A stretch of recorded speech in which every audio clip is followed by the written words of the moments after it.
weekly network show has garnered a lot of applause from generally cynical TV critics. They have called it the season's most unusual and compelling TV series, a fascinating modern fairy tale, a fantasy love story for everyone.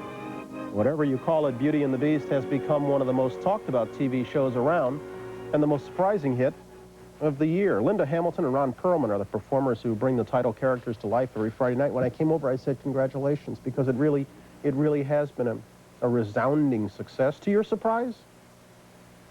A wee bit, I think, to mine, yes. Why? Oh, because it's an extraordinary concept to be on television and to have survived a whole season, to find stories that work with the concept of Beauty and the Beast. Yeah. It's been wonderful. I read that when you first saw this thing, you were taken by it, but actors tend to be taken by different kinds of things than viewers do. Are you as surprised, Ron? I'm incredibly surprised by the success of the show. At best, I thought we would have a marginal sort of cult following. Never expected the mainstream support that we've garnered. I was taken with the passion of the characters and the subtleties in terms of the humanities of the show. I didn't know whether that would play, especially for 22 episodes. Yeah. But the first script was extraordinary. And to your mind, what's the show represent? What's it all about? I mean, most people are familiar with the Beauty and the Beast fable, but you've taken it an added step. I mean, is this a morality play in short each week? It starts out to be a morality play, but then again it branches off into many different little subsidiary sort of ramifications. I mean, gothic romance. You know, I think it's really the real charm of the show in terms of reaching the viewer every week is the fact that it's a romance with obstacles. And so it becomes so much more heightened and dramatic that way, and gothic in nature. But it also goes beyond the typical TV romance, because this one doesn't. Yeah, this one doesn't have the beautiful covers. Right. But in point of fact, your character Vincent was voted one of the sexiest characters on television. Do you think of him as sexy? No, thank God I don't. I think of him as an incredibly sensitive, sort of self-actualized individual, somebody who has dealt with such an incredible blow to who he is in the world that he has had to rise above his limitations to function. And yet the clip that I ran, that I'm going to run right now, folks in our office saw it, and all of them came out saying, my goodness, he's rather sexy. Take a look at this. This is Vincent and Catherine.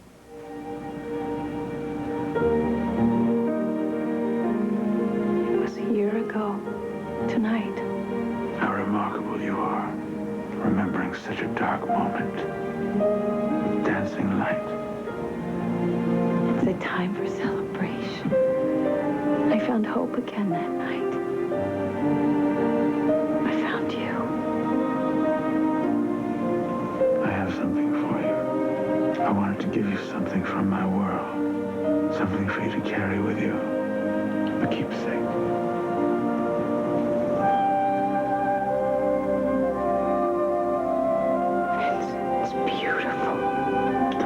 Deepest chamber.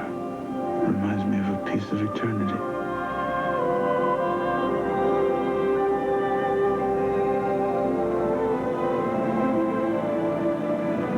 I'll cherish it. It's a nice touch. Why are women so drawn to Vincent? Because he is sexy. Because he's a Renaissance man. I mean, he reads me Shakespeare sonnets. He really is just a true, noble, generous man with, no actual silly little life demands that, most people place on each other. It just goes so much farther beyond that. They may not place them on each other, but your fans, I understand, are placing some on you. And the big question is when, if ever, this relationship may be consummated in some fashion. Have you an answer? No. None? That was a quick one, right? Did you get that out fast enough? Are you sure about this? The only thing that we're sure of is that we have absolutely no idea of what to be sure of with regard to this relationship. And and its ramifications and where it might be going. We're swept up by the experience of living Vincent and Catherine every week, and hopefully this will take us to the next logical step. We don't want to Yeah, and keep tip the people scales here. guessing. Right. I mean, you know, that's part of the charm is everyone need to see these two people resolve it somehow. But, you know, we have I think, many you know, more episodes in which to do for that. 22 shows, we've managed to, you know, have a great relationship by what's left out of it, and that says a lot about... Sound like a modern couple. Why spoil it with sex? Exactly. A powerful rule. It is her word.